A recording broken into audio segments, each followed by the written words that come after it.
What's up, guys? Today I wanted to talk about safety and injuries in arm wrestling and how to prevent that very simply. As some of you may know, I have actually broken my arm wrestling.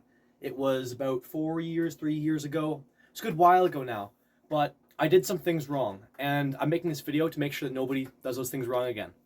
The main way people get injured in arm wrestling is from one thing: side pressure. People use a lot of side pressure and they'll push.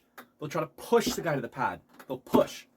And although sometimes with your friends it might work, it's not going to work at the professional level and you're going to get hurt.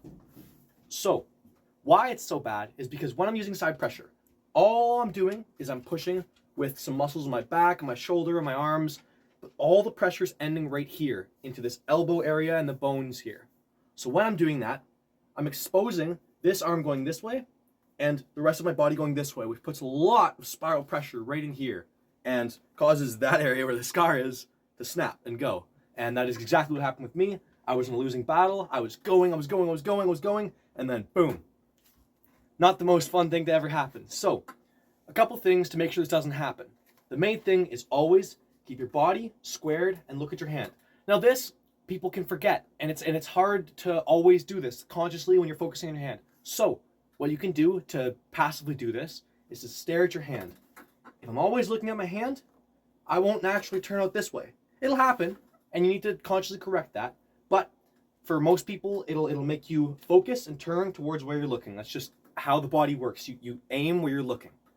So if I'm looking this way, I'm not going to turn out, and I'm not going to put as much pressure into my bones, which is always great. So that's number one. Number two is, instead of using so much side pressure, pull back pressure. Back pressure is a great alternative, and it's not really the alternative, it's the better thing to do.